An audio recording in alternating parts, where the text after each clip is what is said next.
Hello and welcome to the Kiricocho podcast. I'm your host, one of your hosts, Modelga, and my another host, the co-host, not the second host, of course. The co-host, Danny My Dog. No, it's God. And we are the best football podcast in the world. Did you know that? Are you sure? Yeah, because we're the best football podcast with a pizza box and some Adidas Predator Mania in the log. Dude, if there were Stevie G shoes, it doesn't make them the best in the world. It's specific, but yeah, we're the best football podcast in that category. So yeah, we're gonna talk football. Maybe this is the first time you see us. Maybe not. Maybe you saw us on TikTok, Instagram, or YouTube. And yeah, if you're listening to us on Spotify or Apple Podcast or any other platform, check us on YouTube. There's the video. Or if you're watching on YouTube, you can check us on Spotify, Apple Podcast, etc. Yeah, we're the ones that talk a lot but don't know anything about football. Now we know ball. You know that the first name of this podcast was Dead Ball.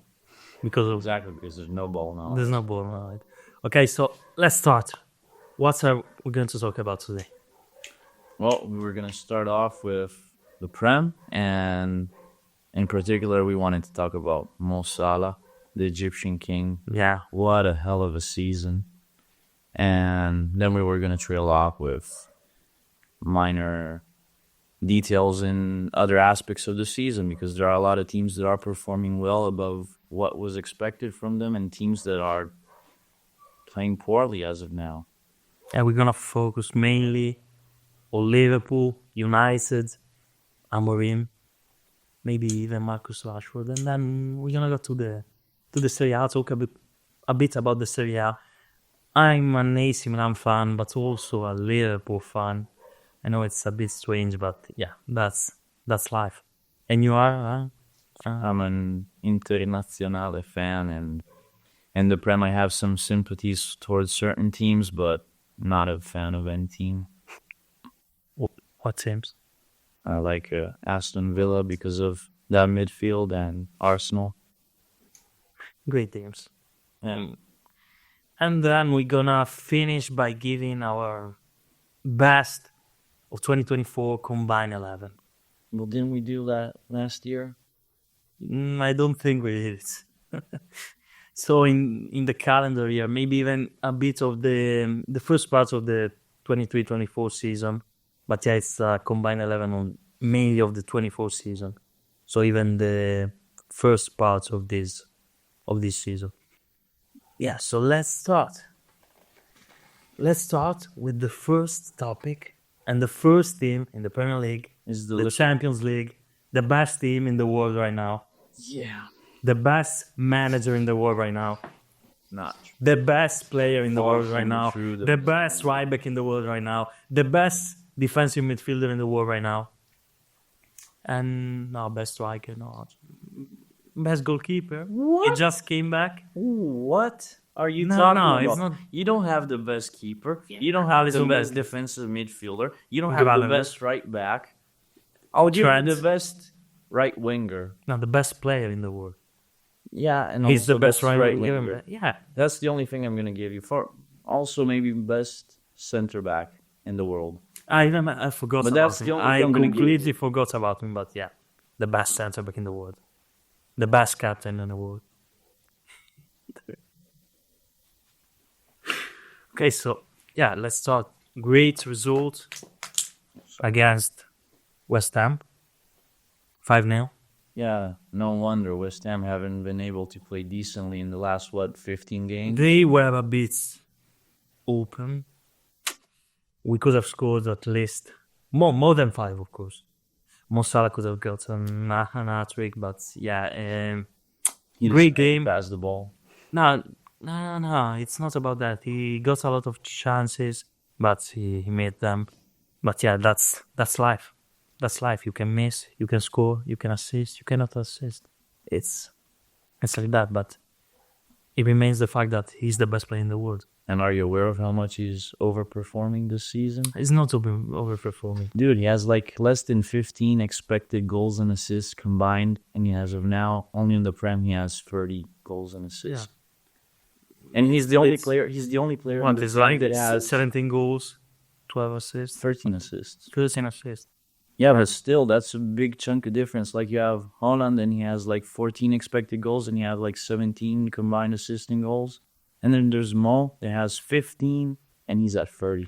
Yeah, but he scores. Yeah, he scores a bit of tap-ins, but it's the mainly. Yeah, but that's a really small number of expected goals, even considering the big chances he's missed so far, because he's the one that's missed the most.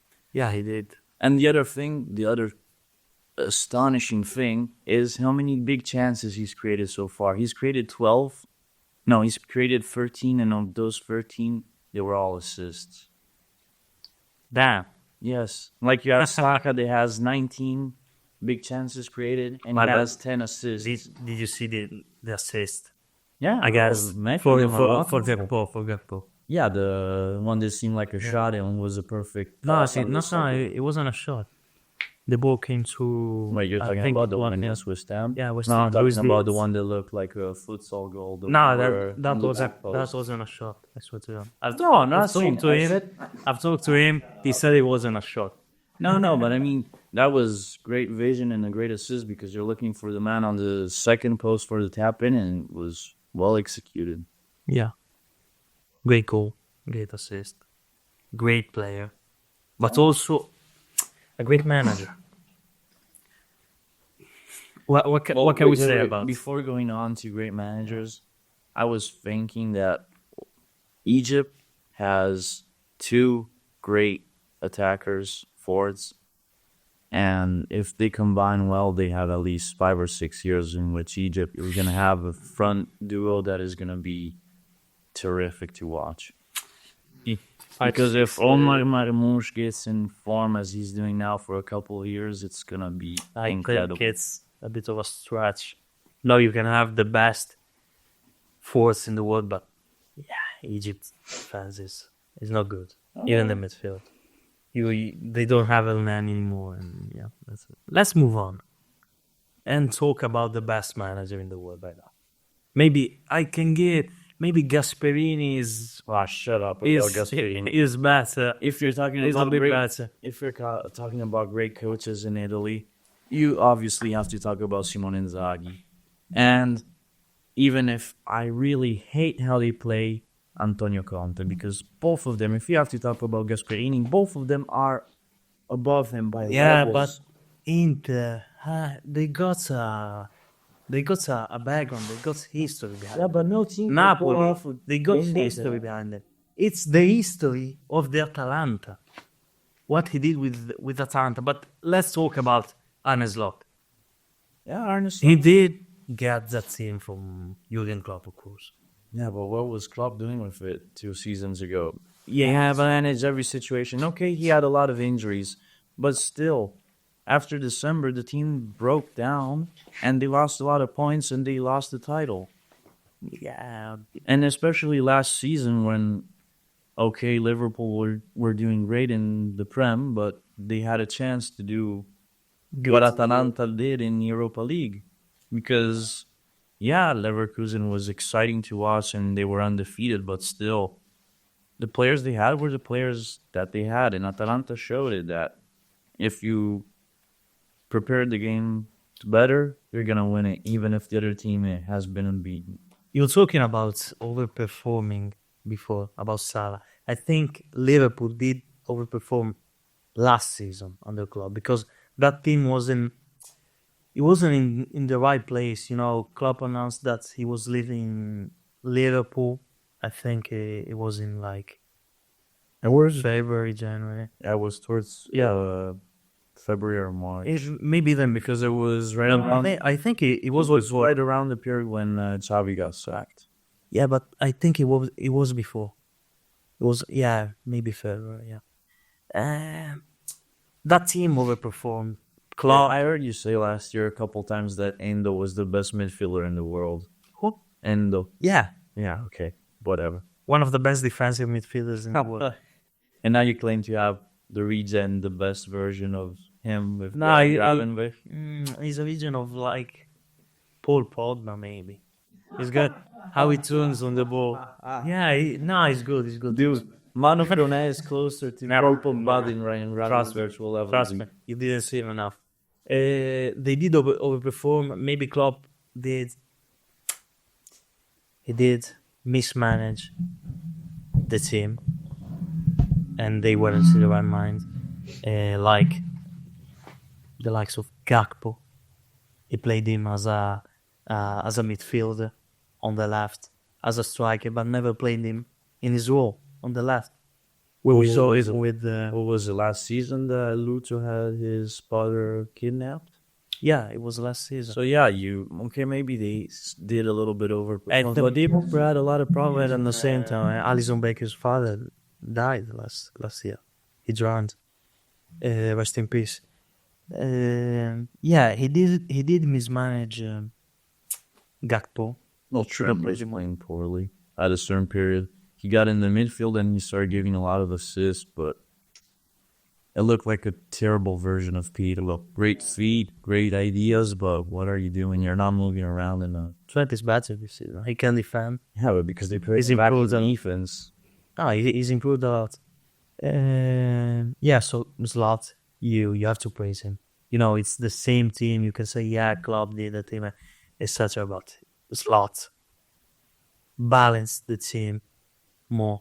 I think he's a great coach because dude is so humble that I think his message gets onto his player in a very clear manner. Yeah, and they are more balanced, as I said before. And they're not great on defense, but still, they were balls in that game against Tottenham. Trust me, dude, it was both. Prem. It's the Prem. Nobody knows how to defend decently. You have a team that has a strong defense. Has to be Arsenal. You just need to score one more goal. Yeah, exactly. But because they have a really flashy offense, they have a defense. You know, they could have won that Tottenham game. Like they could have scored like 10 in that Tottenham game, but they got bored. Yeah, but at the end of the day, the score is that. You still you scored 6, but you still got 3. And Tottenham has a really good attack, but still, Tottenham's defense is terrible so far. They've had a lot of injuries, and they have players that are butchers more than football players, and you can see it in those games. But still, you managed to get 3 goals, and they're under 4? What was it, 4-0 at a certain? No, 4-1 at a certain? 4-1, 3-0, maybe. No, 2-1, 3-1, 4-1. Yeah, and you still managed to get 2, okay? Yeah, winning the game by big, but what does that? Yeah, you know, if you watch the match, you know. You don't just watch the score, right? They go bored. Yeah, but that's not a good reason, because what if they decide, what if Brennan Johnson and Son and Kulu started going off for... He's not that guy. He's not that... Okay, but what if they started going off and the game turned out to get a 7-6 for Tottenham? Okay, it's not going to happen, but what if it does? That would be the biggest defeat in the history of football. No, it's still a win. It's still a win. If you lose at 7. Ah, it's 7-6. Nah. That's... But even you tie the game at 6-6, it would be terrible. But still... And the only reason why they managed to score the last 2 goals is because Tottenham was all on the offense trying to get the game back. Yeah. And that opened up the defense completely. But still, under Klopp, the game started 1-0 for the opposition. Every time. In the first 5 to 10 minutes, they scored. Under Slot, the team is more balanced. They defend better, to me. And they don't... It's not the rock and roll, hard rock and roll football that Klopp used to play.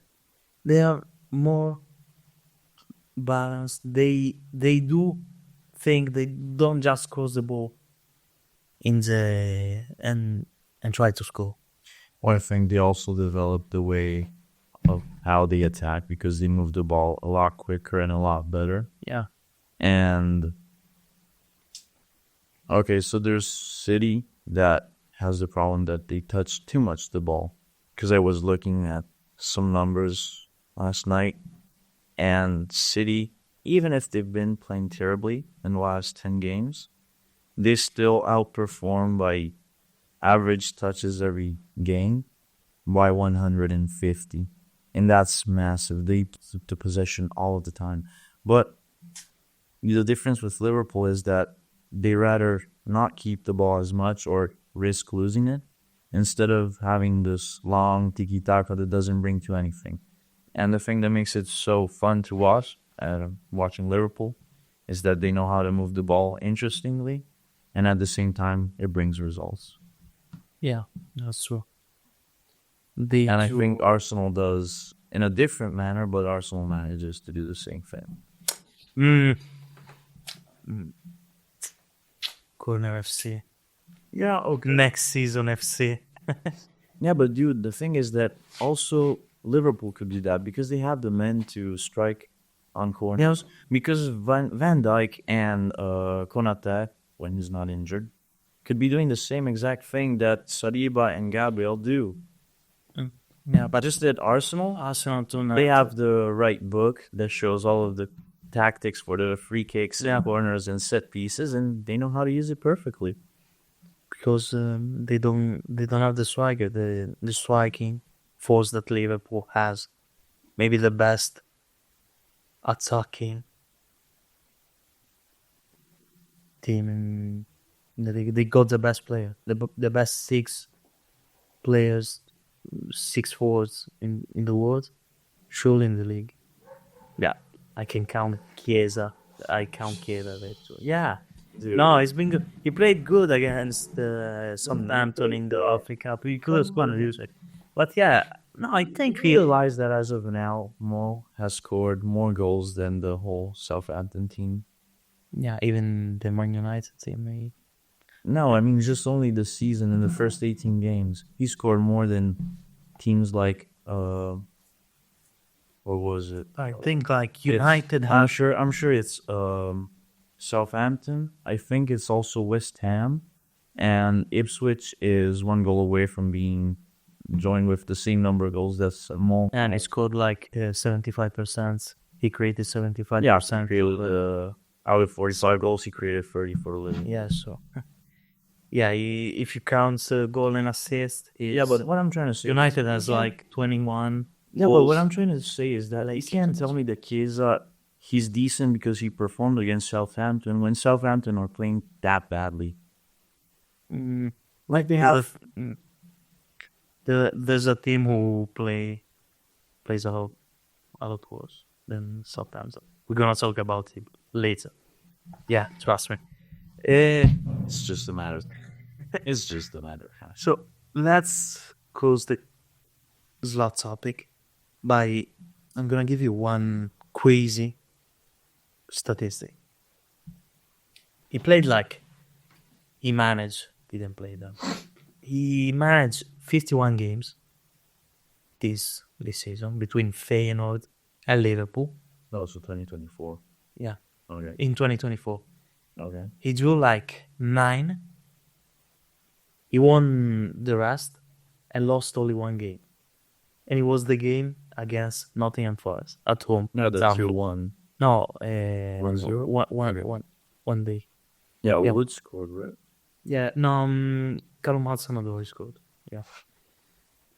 So it's the only game where they didn't score, and the only game he lost all season.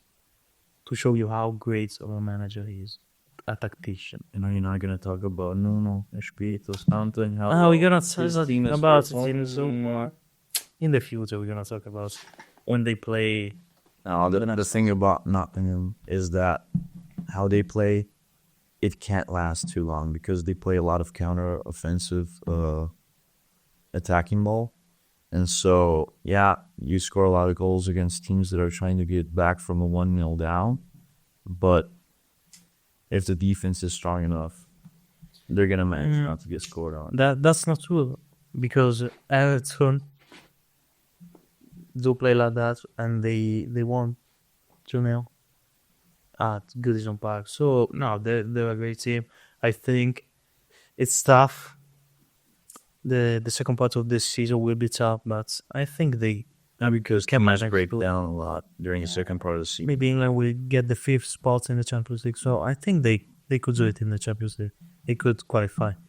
Yeah, but they might risk being a new Bologna 2.0. No, I don't think so. They got better players, of course. No, I don't. Or they might be like the rest and manage to win a lot of games and draw up decent results. If they don't sell everyone like Girona or Bologna, they will be good, but they got the money. It's the Premier League, the real Super League. But yeah, Super League, we need to talk about a not so super team. A team who's not playing really well. You seriously want to shit on City that bad? No, I'm not talking about City. I'm not talking about It's City. not one in Manchester, it's the other one. Yeah, it's the other one in Manchester. As a Liverpool fan, I do enjoy it, but it's like It makes the league boring. it makes the institution is important.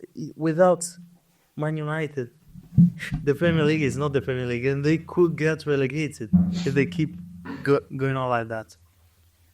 Oh, that's a big stretch. Nice, there is I 7 think points. by not performing, they still manage it.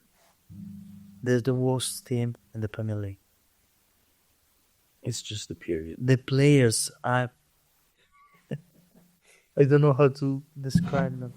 They got a captain who's not a captain. He's like, the right player in the wrong time. Like Suso at AC Milan, but he's not even the right player. He scores, he assists a lot, but man, he's not mentally. I don't see him as a United player. That's not a United player. He's not a. He complains too much. You know who I'm talking about, by the way. Bruno. Yeah, of course. Yeah, but okay, maybe Bruno got a lot overhyped when he joined United because he was doing great and amazing things at Sporting, both in his cup and both in Portugal and in the Champions League. He was great, and when he got there at United, the first 2 seasons, the first 1 season and a half, he was a spectacular player. The thing with him now, I think a lot, and the huge problem with him now, I think, is the fact that he's playing in a team and an environment that is terrible. He should be the one that helps that team. Yeah, but United as of now is He should be the captain. yeah, but United is kind of like a black hole. Everything that goes in there gets sucked in. Like Onana, okay, also at Ajax he wasn't the best of keepers, but he was a solid keeper. He had good saves. He had some spectacular things he could do, and he plays the ball with his feet fantastically. He's one of the best in the world, and nobody can debate me on that. Nah, he was good at Serie A, but trust me, Dude, he's not playing well with. he has. But the thing is that He's keeping the ball way too much. Way too much. He because slows his the tempo of the game way too much. Oh, and then but because his issue is that he's playing in the wrong league. He's not a Premier League player. He's a player for a league where there's a good and solid defense. Serie A. And he also, he's the last resource, like a keeper, a normal keeper should be. But in the Prem, defenses are always shaky. Even the best ones kind of have a lot of problems. And a league where there's a lot more solid defending helps him a lot because he gets less shots, and so he has to do less saves. And when he has the ball, that defense is going to bring the pressure off of him, so he has the time to play and do whatever he likes to. Yeah, I hear you, but come on. Even when he plays the ball long, Trust me, He makes- Manyan would when- perform when exactly he- like Onana. when he gets the ball, that's not true. When he gets the ball, Absolutely. when he gets, and I'm gonna tell you why. When he gets the ball, he keeps it way too much. He gives the ball way too much. gloves. Nah, trust me. He keeps it way too much. He slows the tempo, the team. And then one thing that I noticed is the fact that even he stays on the goal line way too much. He doesn't move. They cross the ball in the small area. Yeah, but He doesn't go out and get that's the the ball. issue for the majority of keepers in the world. Like, they don't have the mentality to do the right decision. A lot of keepers will stand on it. That's not true. That's The majority of keepers do that. Mignan doesn't do that. What? Di Gregorio, Mignan doesn't do Alisson, that. Kelleher, Sanchez, Sanchez. you lose 5 games in a Ederson. row with 3 goals scored on set passes just because he stayed on. I'm not the ball. talking about set pieces. You can stay on the line on the set piece. I'm not talking about that. I'm talking about normal does terrible normal choices. in-game crosses. He stays on the line and then they score. Well, because he shouldn't stay on the line because he's got a 5'6" centre back who can compete with the strikers, the midfielders who are 6 foot. He can compete. 5'3" and an attitude. That's Lisandro Martinez. That's Lisandro. Joelinton dunked on him. They always dunk on him.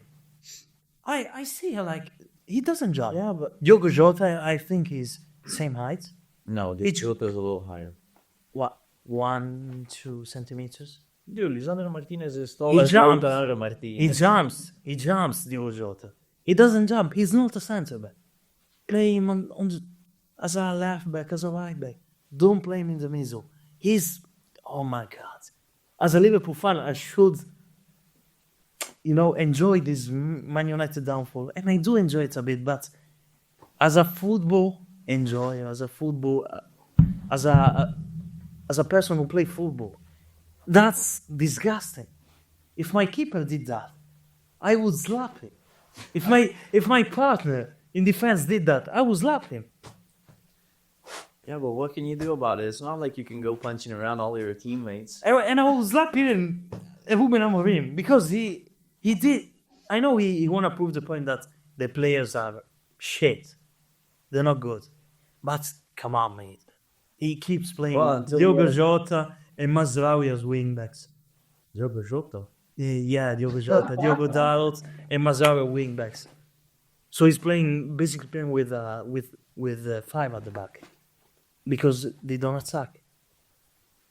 I don't know, at the start he played with Mazraoui at the right centre backs, or the back 3. Yeah. They play good.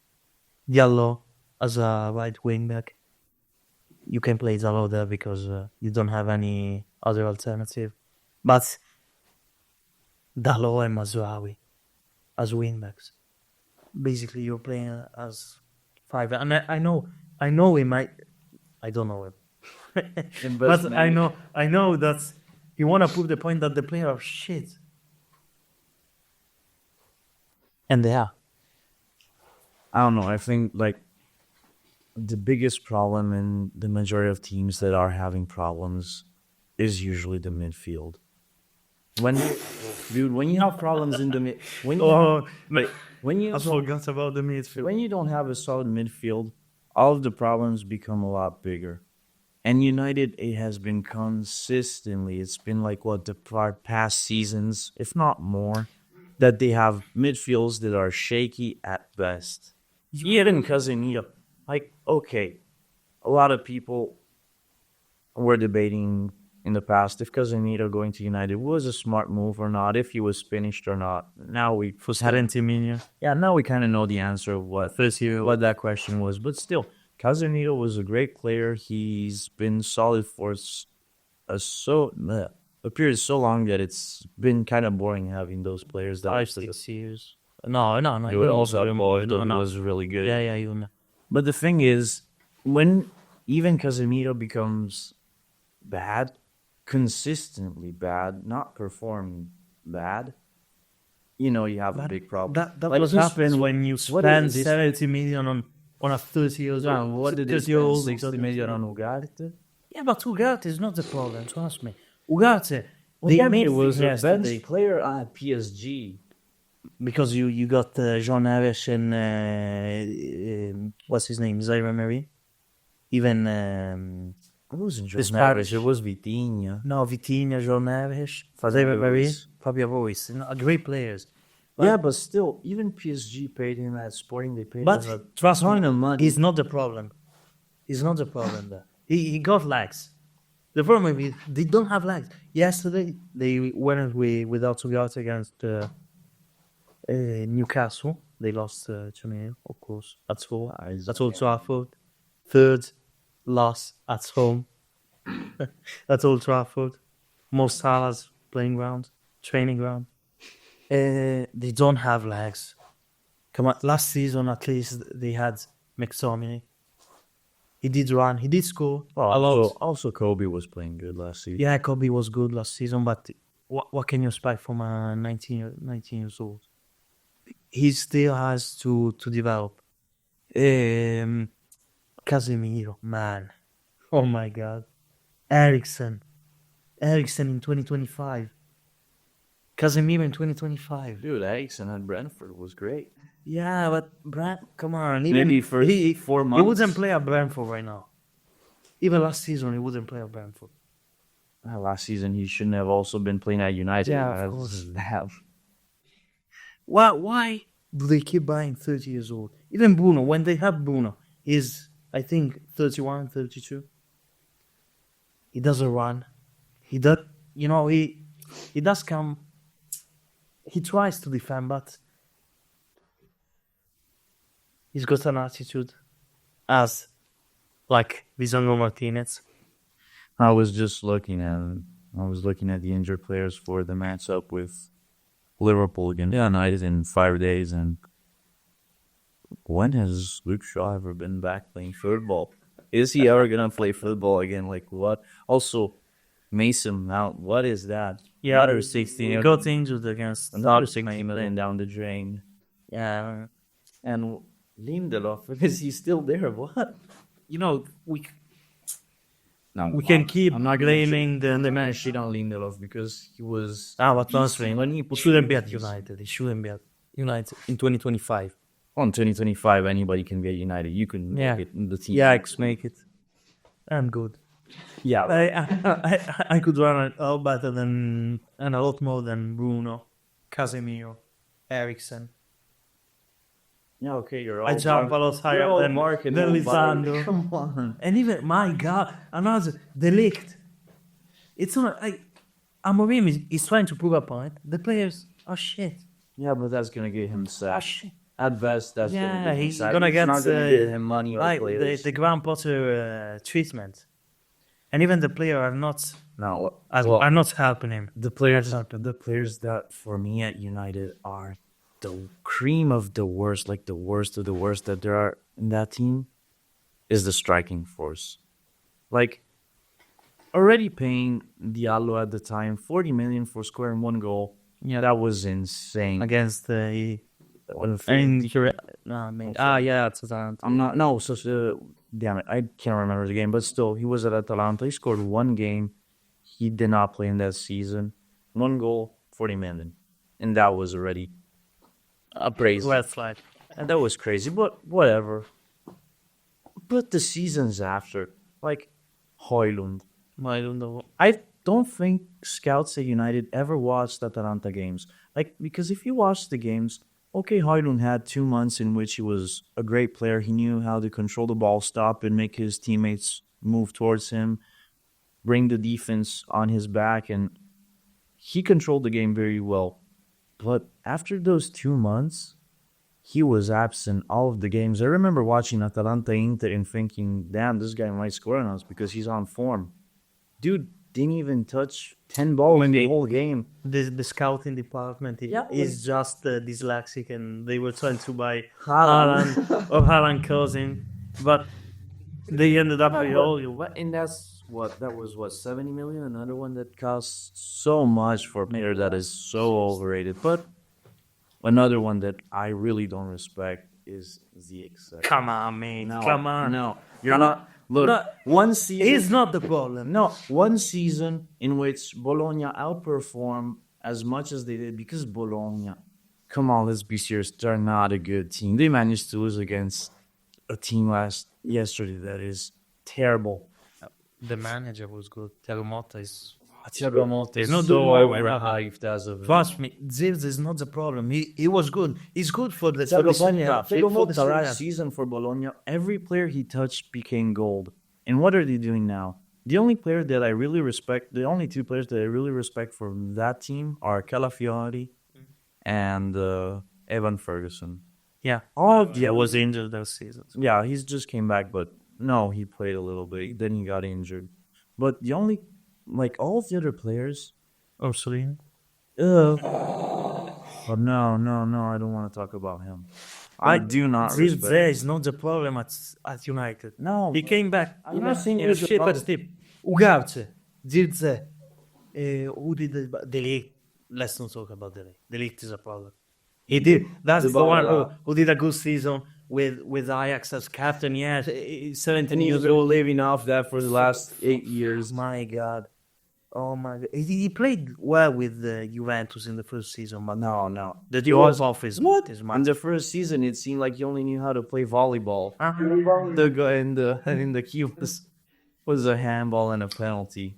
It doesn't Had have him a starter for had him in my Yeah, Z team that year. He got like 3 red cards and 4 penalties, if not 5, because he was Yeah, but ordinary. the VAR was a bit harsh this season. I do remember a bit overrun. No, but trust me. He has some serious problems. Did you see how they booed him off?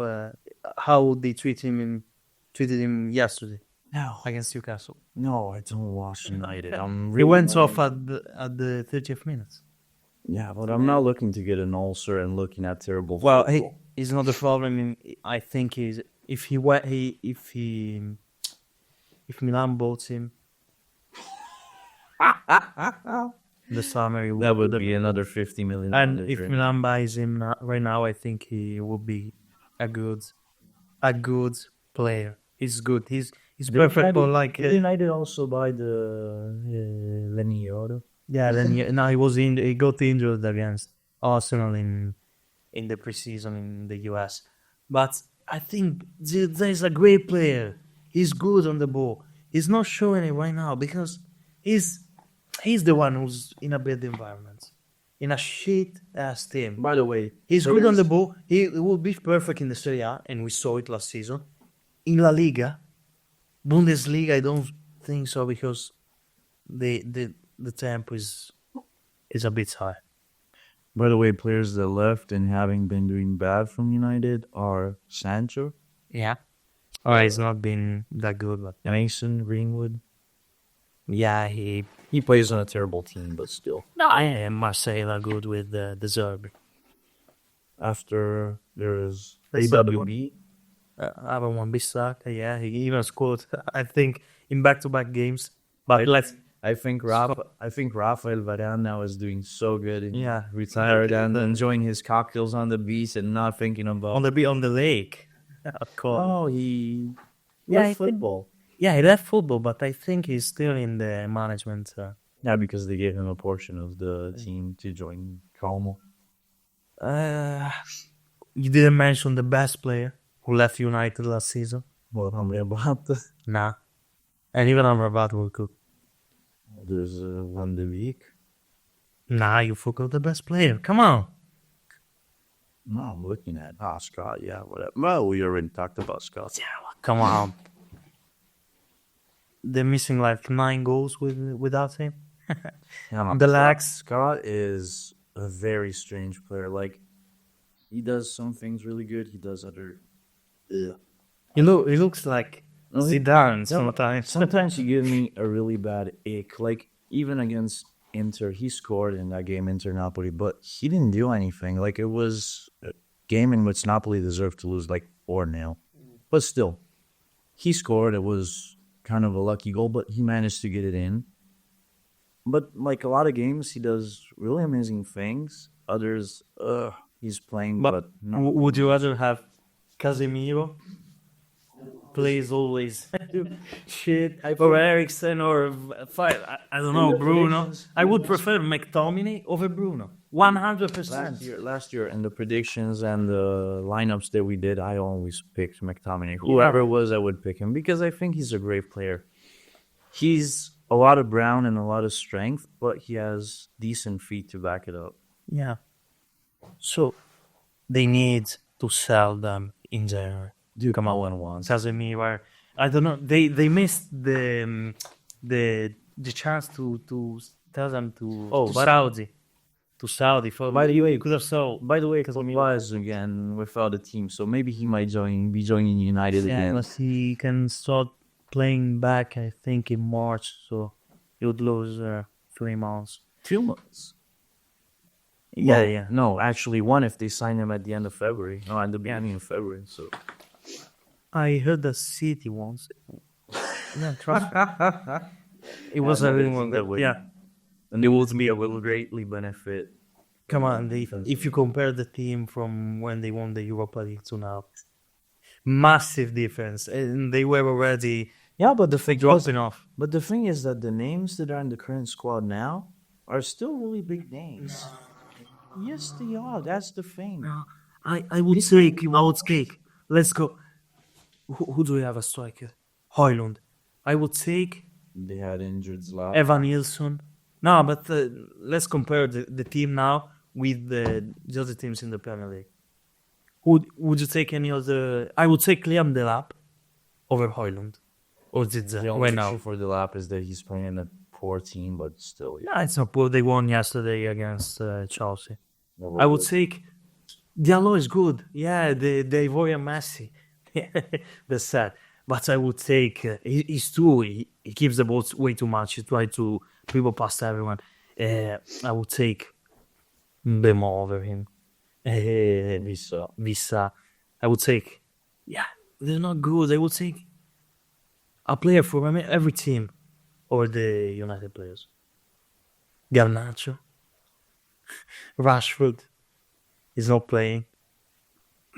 Let's not talk about the midfield. Even the fans come The off. thing is that Yulsen. You'll take even. I would take Kepa over Onana right now. I might agree, but because of Nana is not in the right mindset and hasn't Yeah, been for the but last 2 years. He's been good in the first part, in the first 2 months. But that mistake against Nottingham. Come on. But you know what? It's the Ten Hag mindset. They were getting into it. They were doing decently compared to now. Yeah, now one they lost everything and they they were were backtracking. A Carabao Cup and an FA Cup. Yeah. Yeah, he did bring the They top. also beat, and the top of the form, they beat City. Yeah. So Amorim is not the problem. If they sack him, Ten Hag they, was the problem. the board was the problem before. Now they have the board.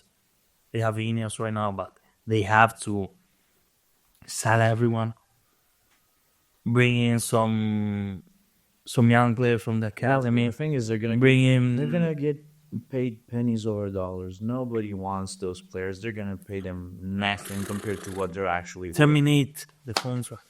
You don't need to. I would rather have a youngster from the academy than Eriksen and Casemiro. That gets you relegated. I would If be you're- happy if as a you're- Liverpool fan, if but you're United- you can go in the championship for a season. If you're United, You know. you can't. Nah, you can. You can't. If you're maybe, let's say, like a West Ham or an Everton, you could get relegated and still live it off. But if you're United, you cannot. Especially after what happened is since they've created the Prem. After those first 20 years, you cannot get relegated. But I think they could get relegated because Yeah, they they sort of probably bored, should, but but you can't. on the relegation zone. So Like if they have just a little bit of pride, just even 1 ounce. Let me you have to do whatever they can Let me- to make that happen and to turn around the season. let me check the next matches that they have. They have Liverpool, So let me see. Southampton. Liverpool. Will they get 3 points against Liverpool at Anfield? No. Southampton at home. Yeah, that. I think that's a draw. At best, that's a draw. Dribbling will destroy them. That's a draw. Tyler dribbling will destroy them. Trust weeks. And before that, they have Arsenal in the FA Cup, so they will not win the FA Cup this season. They have Brighton at home. They will lose that. Europa League, Rangers Cup. We don't care about the Europa League. Maybe they will get relegated and win the Europa League. Do you think that the new coming of Nottingham Forest? So they would do like a Wigan Athletic 2.0. No, I think Ben Clough. Yeah. And Fulham, Brian Clough, sorry. Fulham at Craven Cottage. Will they win that?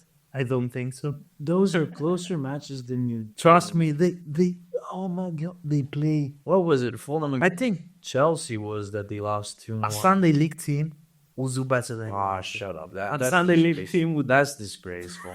Like, I understand shitting on teams. But trust. that's too Get me. No, not even Sunday league. Udinese.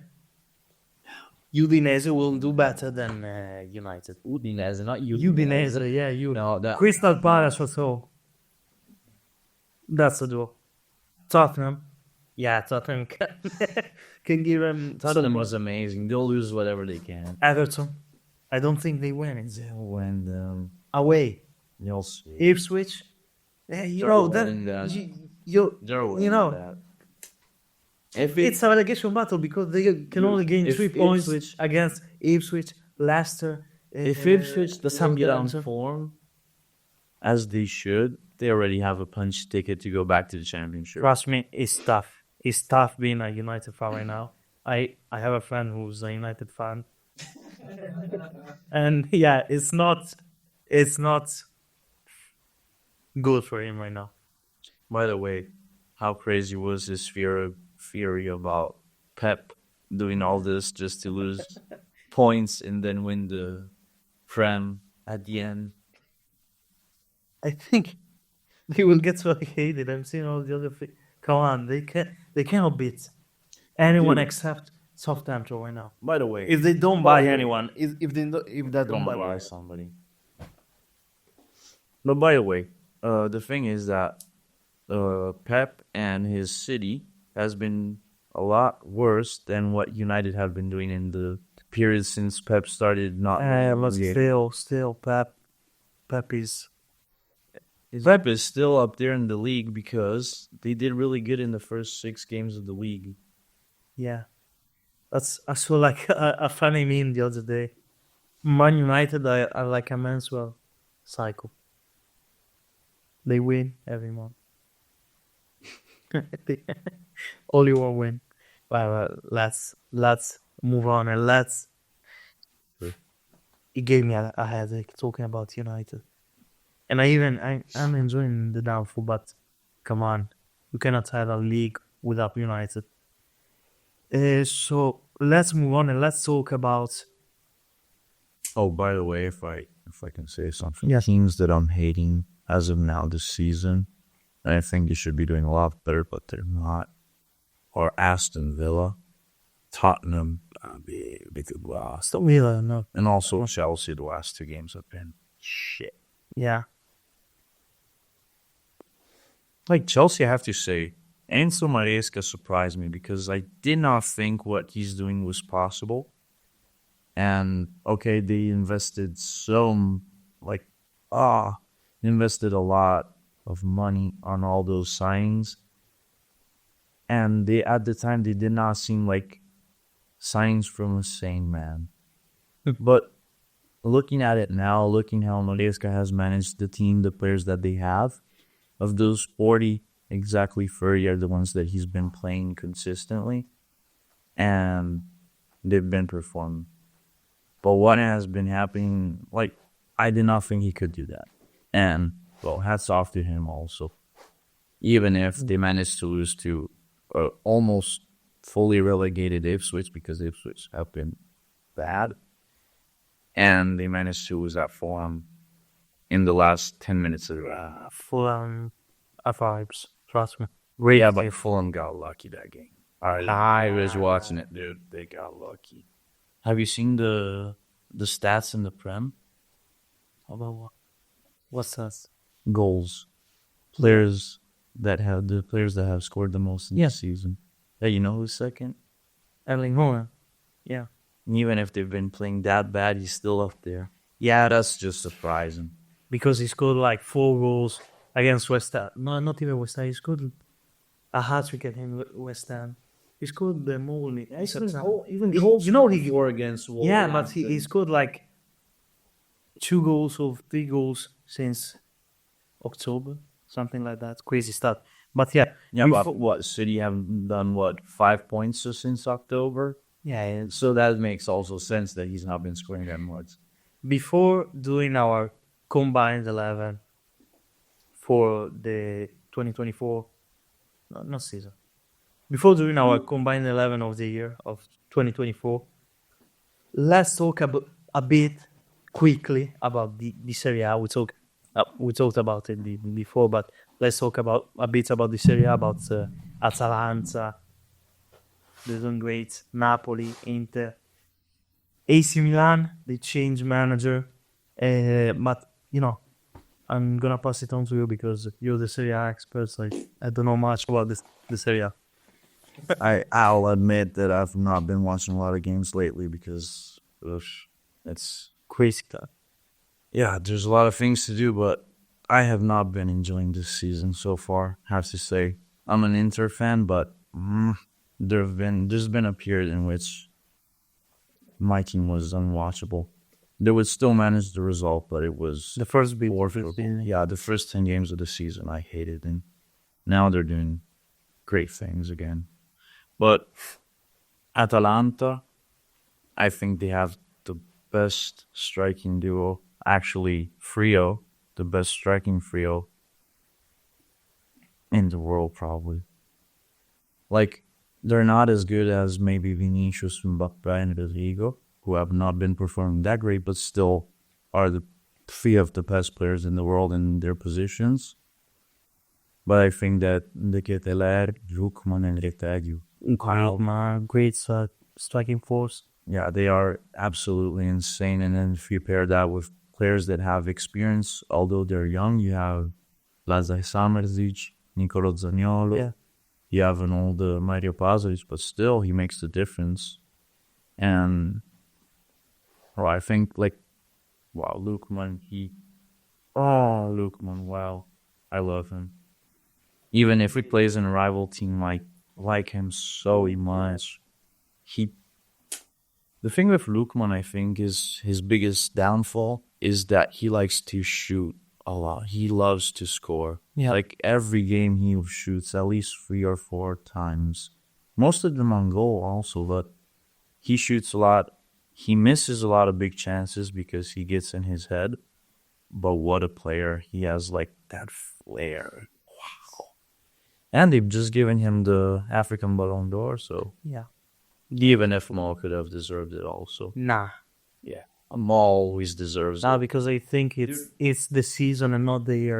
He wasn't even nominated. Yeah, but that's The thing. You know what's the crazy thing is that Mo Salah for Africa is like Messi or Ronaldo for the world. Like, even if they don't have the best season, all Egyptian things that.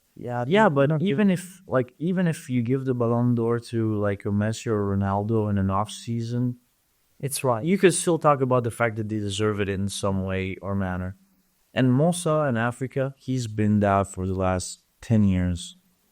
No, maybe not 10 years. Okay, wait. 6 or 7 seasons. Yeah, but it's been crazy. Yeah, so let's get back quickly to the Serie A. Milan just changed manager. They sacked Fonseca and they got a great manager for me. Sergio Conceição. Not Francisco. Francisco is the son who plays at Juventus, and he will face his father for his first match as an AC Milan coach in the Italian Super Cup in Saudi. Yeah, that changed the format. They made it look terrible. It's not even. But it's just to have It's like Spanish. Yeah, but it's just to have more games Yeah, where but it's people to- pay money to see them. Well, it's not that interesting. It's more, and yeah, they get paid a lot by Saudi, I guess.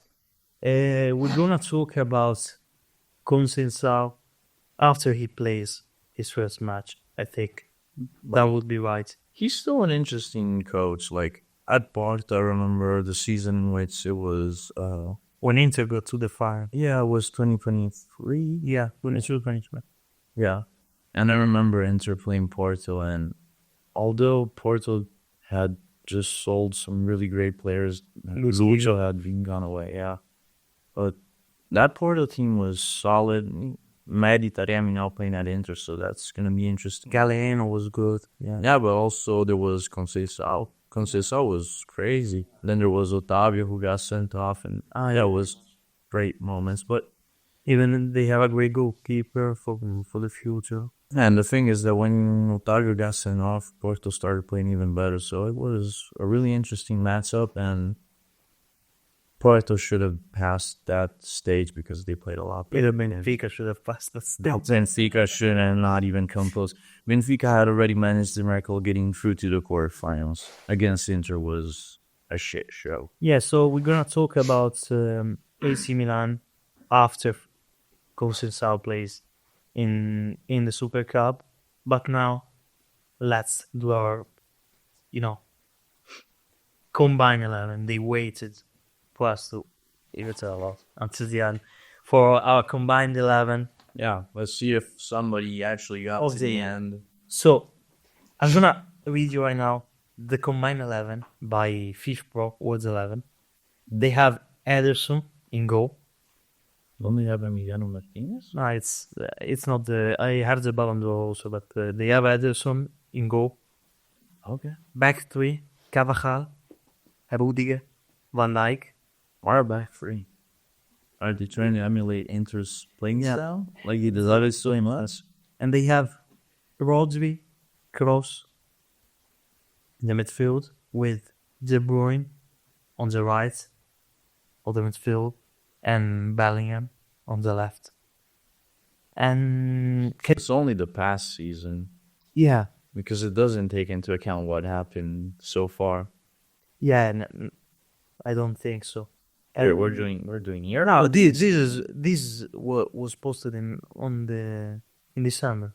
So I don't know. We're doing here. Salah. Yeah. So and they have Mbappe, Vinicius, and Holland as sports. And I'm gonna say the Ballon d'Or one for the 2024. They have Emi Martinez, Carvajal, Saliba, Rudiger, Grimaldo, Rodri, Toni Kroos, Bellingham, Yamal, Vinicius, and Holland. I have to say, I don't agree with half of it.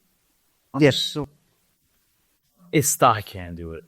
The goalkeeper is tough because It's certainly not Ederson. I can it's give not him Ederson, it's not Alisson, it's not Courtois because he was injured. It's not Lunin, who took Real Madrid to the final. And I honestly would feel like it's probably no one in the Serie A, if not Diego. It's the only one I would pick. I think it's the one who won the Yashin Prize back to back and won the Copa America because he played even well with Aston Villa. I will give it to Emi Martinez. For me, it's Emi Martinez. For you? No, I'm fine with that. No, you can. It's not. Yeah, we know. I have to say honestly, I'm fine with Emiliano Martinez. If it has to be somebody else, I don't know. It's been too short to judge him, but De Gea as of now is impressive. Also, ex-Tottenham at Girona, Gazzaniga, I think he's a great keeper. What did you call him? Shut up. No, but there are some great keepers with really great seasons, but I think the difference that sets Emiliano Martinez from other names is the big stages he's played on or managed to reach, even with his club, because Aston Villa in the last seasons have always been solid, but not contenders or aiming for a Champions League. So I'm kind of fine with Emiliano Martinez. I think the right back is not even a debate. No, It's not even a debate. I think Carvajal is a great player. I was talking about that. Nah, shut up. Don't even. No, it's Carvajal all day. Scored important goals. He got Really injured ACL, unfortunately, but Dude, that injury was so sick. He got his whole leg destroyed. I heard the scream. It was terrible. Best right back of 2024 is Dani Carvajal. It's not even a debate. No, but Okay. So we're gonna do a 4-2-3 or 4-3-3. Yeah. Yeah, that's fine. okay. So We love 4-3-3s. yeah, the center back partnership. I think one is obvious. For the season he's having right now, but for how consistent he has been. Dude, it's not about consistency throughout his career. It's But consistency he throughout played- the season. But I'm fine with Van Dijk. I'm okay with. I was talking about some more. No, I'm kidding. So I think it's Van Dijk. It's Virgil. We're gonna put him on the left, and on the right we're gonna put. Dude, I'd debate Saliba. I'd honestly debate Saliba so bad. He didn't win. I would preferably go with Ta. I'd go to Ta. I would also go, and he's not been doing it for a long time, but the whole season he's been solid. Also with Spain, Kubarsi. Kubarsi. I'd also prefer. Since his debuts against Napoli in the Champions League, when But he also- committed. But also, I don't feel Saliba this season is this strong. If I had to pick, like, this can be considered blasphemy, but I'd prefer Gabriel compared to Saliba just this season. I don't think that's a crazy shout because he's been better. And another player also that, okay, he was with, what was it, Spain? Yeah, it was Lino Romano also, I think, is a lot more. Where's all? I think that there's a Euro bias, but yeah. No, but what was it? Yeah, he plays at Sociedad. And Sociedad in the Champions League last year, I remember watching Inter. They went out against the PSG, I think. Yeah, but I remember Inter playing against Real Sociedad and Real being the Metaman. Wow, he was so tough to break through. He was astonishing. I think you're forgetting about the one of the best. Brammer also, before he broke his leg. Yeah, but Brammer is... no, he's been good. But I'm talking about Tony Rudiger. He's in that debate, I think. Dude, if he didn't run like a fucking idiot, Germany would not have been scored against, what was it, Switzerland? No. Yeah, but I think it was the Spain game where they got off because that was a penalty against that game, that was ludicrous, but the Cucurella one. I think there was also another one. There were like two blatant penalties not given in that game, both for Germany, but I think Van Dijk should be there. Rudiger, he won the Champions League, he did well La Liga, but since his debut against Napoli in the Champions League, I will give it to Kubarsi because he's playing. Barca didn't do well in the last few games, but he's 17 and he's one of the best centre backs in the world. And he had a great 2024. We could take out Van Dijk if you want and put someone else. Ta, maybe. no, I But think Ta is I think Van Dijk kind of outperformed Ta. But Ta did have a great year last year because they managed to get right on to the final. and they go close in the final. Yeah, but They were doing not an invincible season. An invincible They only lost one match against Atalanta. no. Yeah. They lost against Liverpool 4-1 They didn't lose against Leo. When? this season. I'm not talking about this season. I'm talking about You're talking about- 2023-24. And that's the season, not the calendar year. Yeah, not the calendar. I'm sorry, but they could have done, an invincible threat. Yeah, and they lost the most important match of the year. Yeah. Yeah, they got cooked that bad. So, That was one Got of a the best. best Mm. Kubarsi Van Dijk, Yeah, that's... best centre backs of 2024. No, I'll keep saying it for probably my whole life until I don't see a better match. But I think how Atalanta played against Leverkusen in that final as well. How Lukman Played. No, it's not just him. It was the whole team. How they played, I think, is one of the best football performances I've ever seen in my whole life. So it was amazing. Let's move on the best left back of 2024. Yeah, not Grimaldo. Get him out of there, please. So, Not I'm Grimaldo. gonna give you some names. Riccardo Calafiore. He didn't play. Ivanic. He's been injured a lot lately. Robertson. I debate. As a Liverpool fan, come on. He plays well, but when he plays bad, it's really bad. Yeah, but there's always a weak link in a team, and you can't have all 11 perfect players. You have to have. One Milos Kerkez. Alejandro Balde from Barca. No, that's a lot of hype. I'm sorry. I debate that Serie has two of the best. Yeah, but Right back. I was gonna name it right now. He's not a left back, but yeah, Federico Di Marco. Federico Di Marco, and at the Euros, even if the season wasn't great for him, but at the Euros he was amazing. It was Terry Mendes also. Yeah, Terry Mendes has been shit so far, at least for me, but I think he's a great player with a huge amount of potential. Grimaldo. Nah. Alfonso Davies, I'm not gonna put him in there, of course. He's I not think cooked that bad. You have to stop disrespecting him. He's not cooked that bad. And I didn't mean to disrespect Grimaldo, but so far this season, the games I watched with Leverkusen, I have not enjoyed him. I think the best. It's a debate between, Theo Hernandez is there for the name, but he hadn't had a. Yeah, but at the Euros, he was back to. Yeah, he was back. Yeah, it wasn't that bad. But I think the debate is between three. But you don't want Grimaldo in there, so I honestly do not want him. yes. So no Grimaldo. I'm gonna put. I think it's between Di Marco For me, it's if there's one. and Gvardiol. Oh, yeah. And Yeah, I actually also have who was solid all the season, and the only reason why he did not get in the France squad is because it was Theo, is Ferramendi. Who's always been solid. He's the weak link in that. Yeah. Dude, that debate, the midfield of Real is worse than their defense. Gvardiol had a great season, of course, in 24 last season. At the start of this season, he was good. The last 15 games. You know what's the thing about Vidal for me is that he should not be playing as a left back.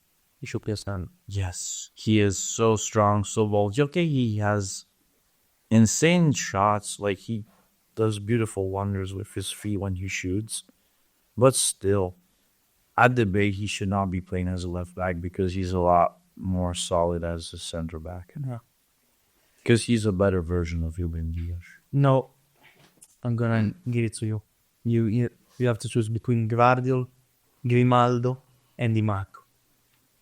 I don't know, it might be my bias. I honestly prefer Di Marco, but if you feel I'm too biased, I'm gonna no. If you feel I'm too biased, I I'm don't okay think with Di Marco. he's a left back because Yeah, okay, he plays like a light. when Inzaghi played with 4 at the back, he didn't play because he's not left. Yeah, but because Italy messed up that from the start, they should have been playing with a back three. Yeah, I'm good. I'm happy with that. Let's put Di Marco because he's been consistent. He won the title and he's been better. Yeah, but that's for me is not the only thing. The thing is that Di Marco, and I would also debate. Yeah, that I forgot about.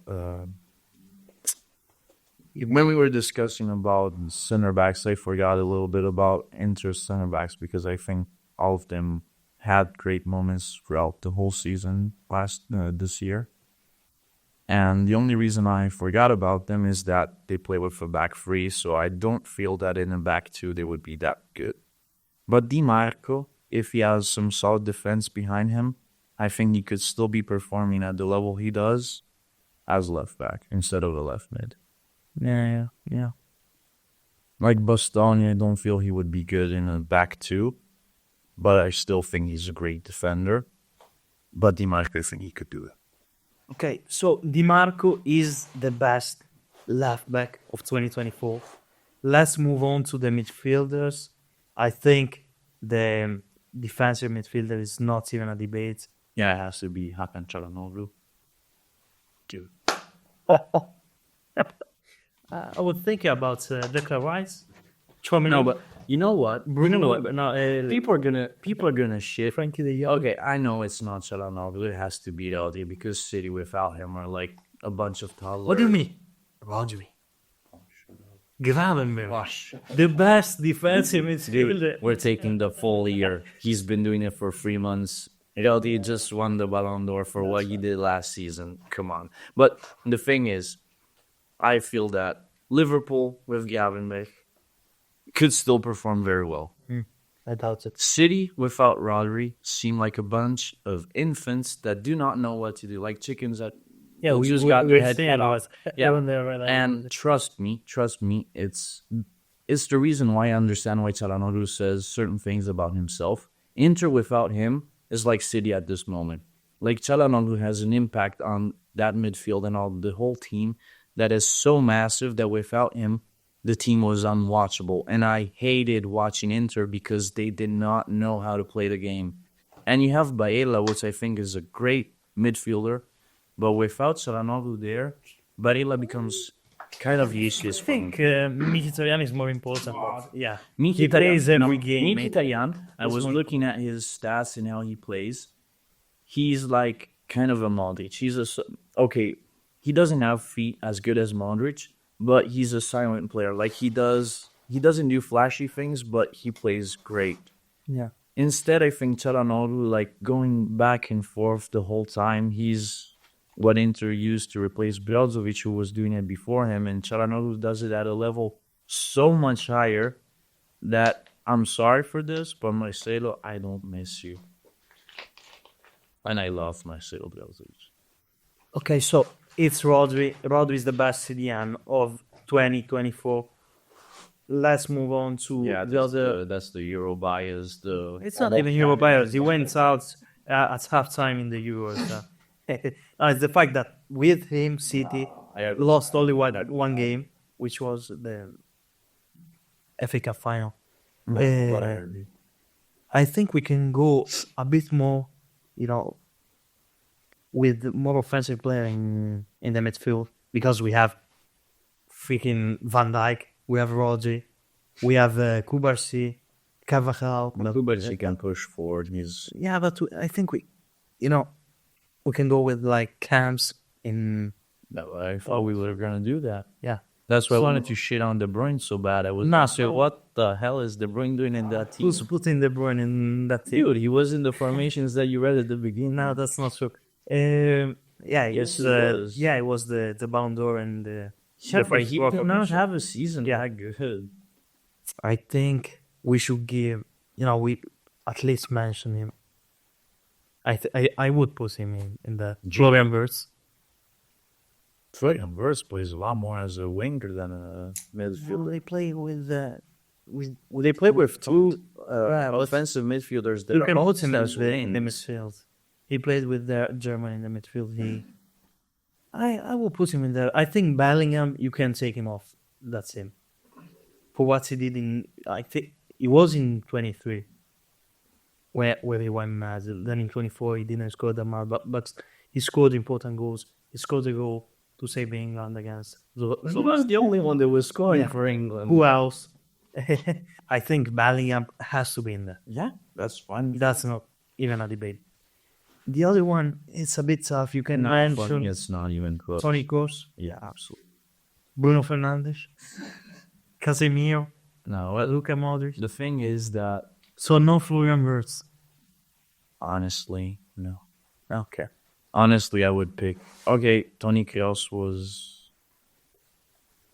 Like, he played only up until the Euros, and when they got knocked out, obviously it was sad because it would have been cool if. But you saw Germany without him. No, but what I mean is that it would have been cool. Like, it's not the same thing as Messi, but it was cool to see that Messi won the World Cup before he ends his career. So at least he won everything. And I feel like if Cristiano won the World Cup, that would be fun. The thing with Kroos is that it would have been nice if Germany would have won that Euros. But they go wrong.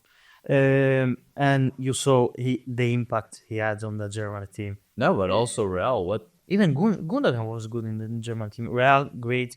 I think they had a friendly against France. He came back first game after he came back from the retirement. An assist after like 10 seconds. Oh, dude has the biggest amount of progressive passes with the biggest amount of accuracy. Like, he gets off 99.2% of the passes he puts forward. Like his idol, Trent. I think it's Toni Kroos. We can mention Declan Rice, but Musiala, another great. The one Now, who Musiala- got Musiala- great, Federico Valverde. Musiala fell off at a certain point. Yeah, man, he has a great. I don't know. I feel like Real's midfield this year is kind of in a rough shape with Montic playing only 45 minutes a game at best and not having Toni Kroos in that team. I know he's got more legs than Casemiro and Eriksen combined, but come on, he's 40. McAllister, we can hear myself. And with this, and if you put But- McAllister, you have to put Barella. But Barella, you Caicedo, now I'm fine. you already have. I made up my mind a long time. Toni Kroos.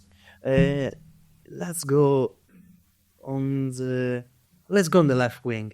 I think there's no debate here. The best. Isn't the Ballon d'Or winner? Yeah, should have won the Ballon d'Or for. Oh, he had an amazing season. He had an amazing season. I think Salah already had the same amount of goal and assist he had in the last season. In the first months, but yeah, he was great. Wait. Are we counting the year? Yeah, if you I'm can, going back on. No, I'm Rafinha? Yeah, absolutely. he had a great year. But come on, Vinicius scored in the final. He ghosted the Copa America, but yeah, it's Yeah, but what has Rafinha been doing since the start of this season? if we count in the year, you also have Phil Foden. EFA Player of the Year. He did good with City, won them the title. Important that goal against Aston Villa. But come on, yeah. Even if you count the Euro bias, on the left, he had a great year. Nico Williams. Oh, come on now. I think it's Rafinha, Not close. Griezmann, Kvaratskhelia, another Not player. even close. Lucho. He scored 20 goals this year for Leo.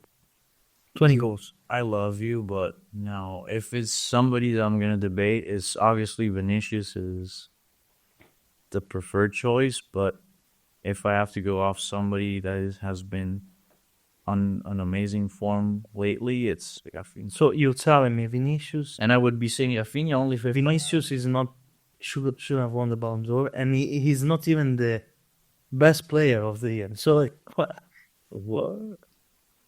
I was taking Vinicius. I'm picking Vinicius. Yeah, I'm Vinicius. fine with that.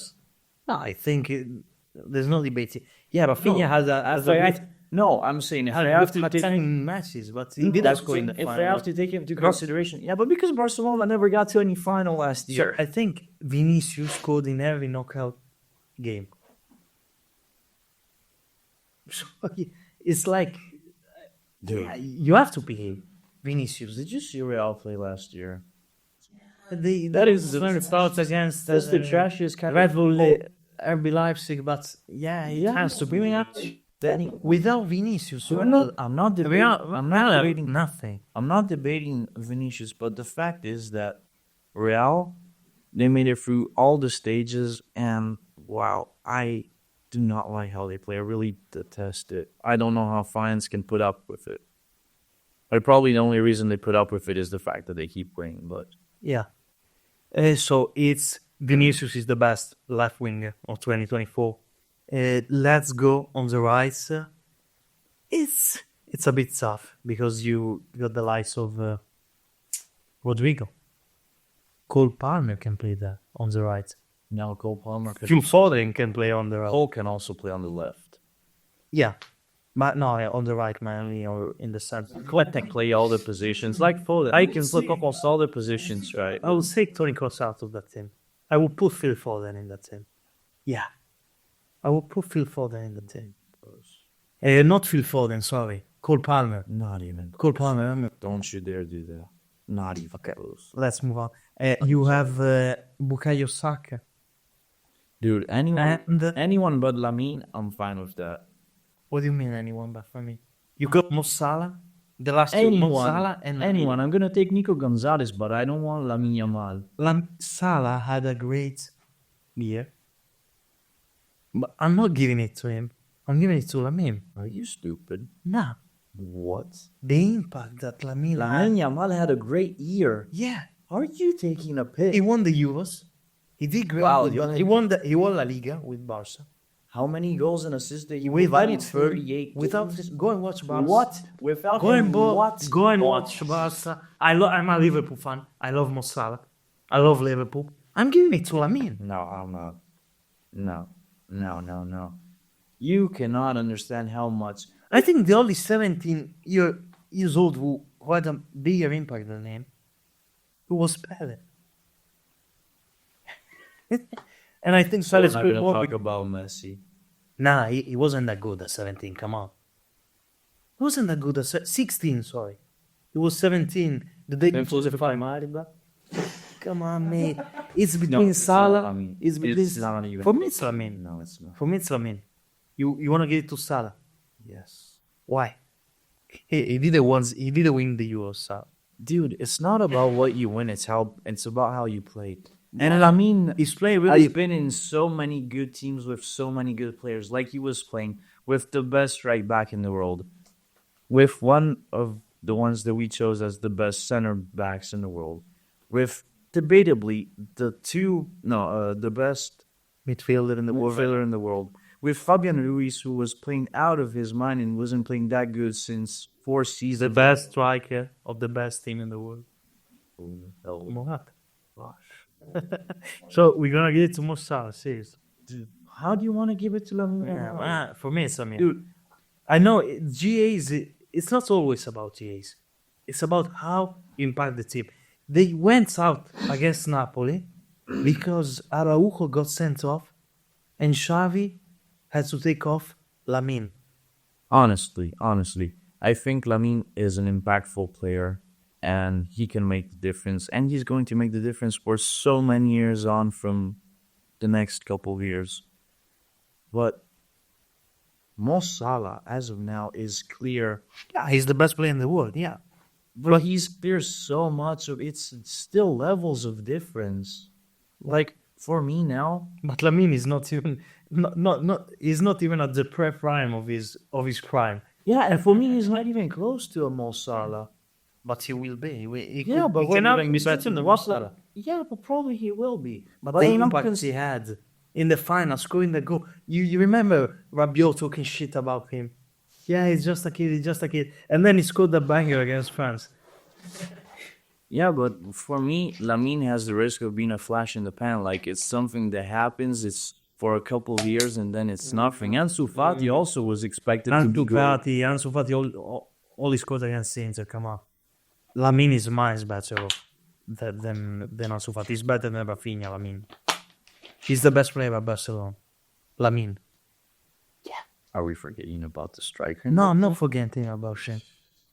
The chances he misses, so they just. No, But, okay, let's get it. Lamine is a great player. I'm sorry, Lamine is a great player, but he's not at that point. You know, I'm not mad with it. I'm gonna give it to Mo Salah. Wait, no, because you know what's the thing for me? Like, okay, the Euros are a really important stage, and if you're young, it can be frightening or it can put a lot of pressure on you. Yeah. I can understand that. So I'm not gonna talk bad about him in that way.